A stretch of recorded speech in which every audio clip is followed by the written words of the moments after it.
오늘 말씀은 4장 1절에서 12절까지 말씀인데요. 5절에서 12절까지만 읽도록 하겠습니다.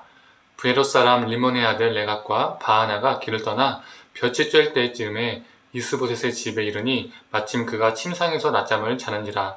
레갑과 그의 형제 바하나가 밀을 가지러 온 채하고 집 가운데로 들어가서 그의 배를 찌르고 도망하였더라. 그들이 집에 들어가니 이스보셋이 침실에서 침상 위에 누워있는지라.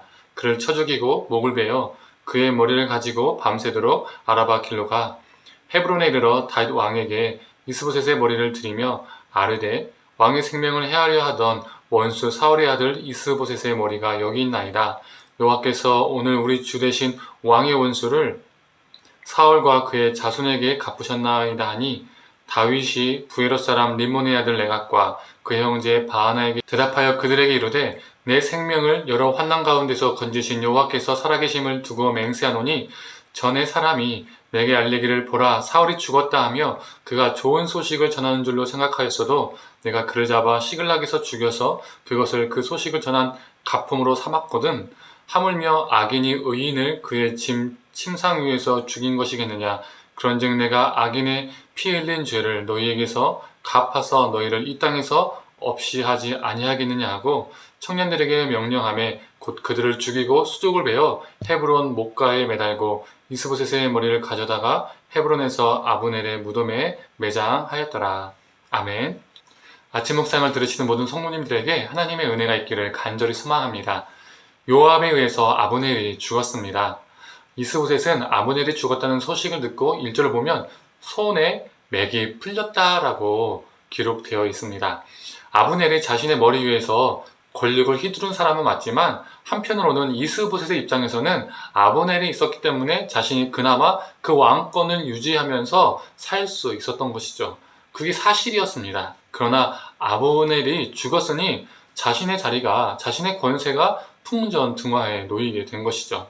아니나 다를까 이스보셋의 군 지휘관 바하나와 레갑이라는 사람이 나쁜 마음을 먹었습니다. 이 두 사람은 아브넬이 죽임을 당하자 곧 다윗이 이스라엘의 왕이 될 것을 직감했죠. 아브넬이 없이는 이스보셋 스스로 그 왕권을 유지할 힘이 없었다라고 본 것 같습니다. 그들의 눈에는 이스보셋은 지는 해였고 다윗은 뜨는 해였습니다. 그래서 이 두 사람은 이스보셋을 죽이고 그의 머리를 다윗에게 가지고 갔습니다.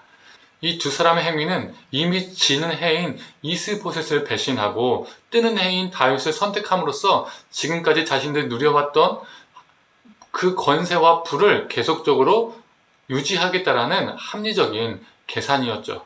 계산기를 두드려다 보니까 답이 나온 겁니다. 그리고 그 합리적인 답에 맞게 행동을 취한 것이죠. 이스보셋의 머리를 가져가는 이 두 사람의 마음은 어떠했을까요? 사울의 아들을 죽였으니 다윗이 자신들에게 큰 상을, 큰 칭찬을 해줄 것이다 라고 생각했을 겁니다. 그런데 그들은 어떻게 됐습니까? 다윗에게 칭찬은커녕 처형을 당합니다. 이전에 아말렉 청년과 같습니다. 아말렉 청년도 자신이 사울을 죽였다라는 거짓 보고를 다윗에게 했었습니다. 다윗이 무척 좋아할 것이라고 여겼고 다윗이 자신에게 엄청난 상을 내릴 것이라고 기대했을 것이죠. 그리고 그 어리석은 행동을 한 겁니다. 그러나 다윗은 칭찬은커녕 그 아말렉 청년을 처형합니다. 다윗은 사울의 죽음을 기뻐하지 않았습니다. 오히려 애도했습니다.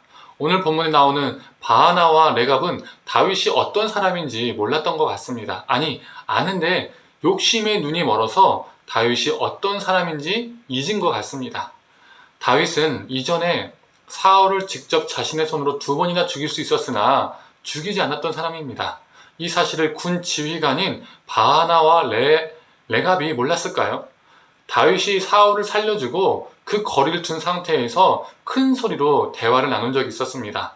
사울은 모든 군인들을 총동원해서 다윗을 찾아다녔기 때문에 옆에 있던 그의 지휘관들은 다윗과 사울이 서로 큰 소리를 내면서 대화했던 것을요 들었을 겁니다. 혹 그 자리에 그들이 다른 용무 때문에 없었다 할지라도 누군가에게 언젠가는 들을 수밖에 없었던 것이죠.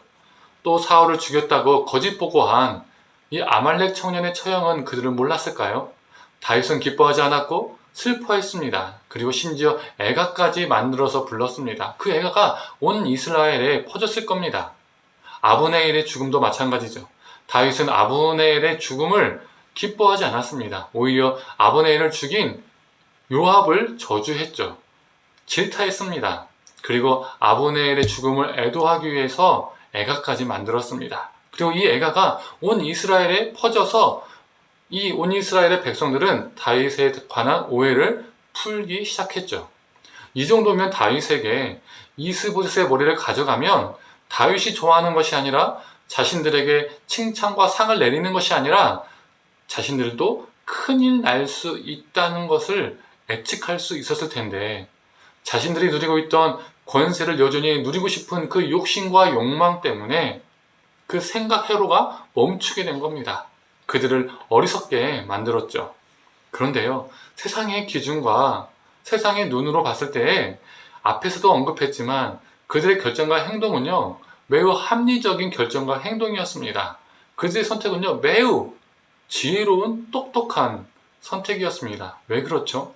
세상의 논리에서는 힘이 지는 자를 등지고 힘이 있는 자에게 붙는 게 똑똑하고 맞는 겁니다. 세상의 논리, 힘의 논리로만 따진다면 그들은 다윗에게 칭찬과 상을 마땅히 받아야 했습니다. 그러나 오늘 본문은 세상의 논리와 그 힘의 원리를 거부합니다.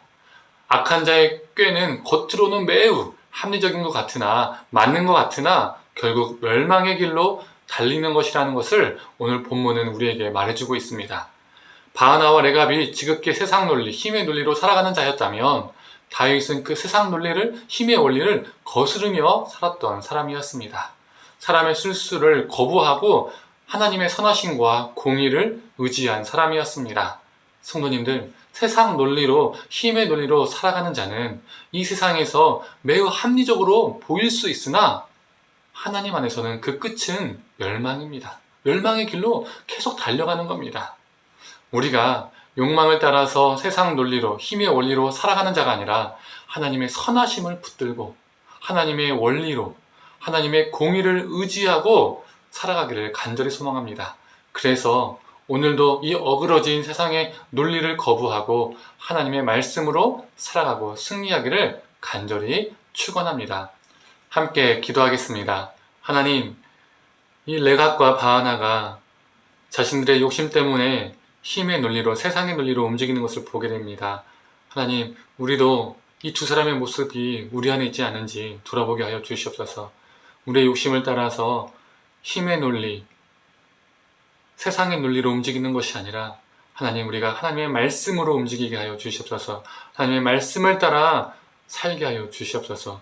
그 안에서 죽음의 길이 아니라 승리의 길, 생명의 길을 걷는 자 되게 하여 주시옵소서. 하나님, 전국 곳곳에 동시다발적으로 산불재해가 있습니다. 하나님, 신음하는 영혼들, 신음하는 피조물들이 있습니다. 하나님, 불쌍히 여겨주시고 회복시켜 주시옵소서. 위로하여 주시옵소서. 만져 주시옵소서. 하나님, 우리가 생명을 귀하게 여기고 함부로 대하지 않고 이 땅에, 그리고 하나님께 지으신 모든 피조물의 아픔을 공감하고 아끼고 보존하는 존재로 살게 하여 주시옵소서. 감사드리며 사랑이 많으신 예수님의 이름으로 기도드립니다. 아멘.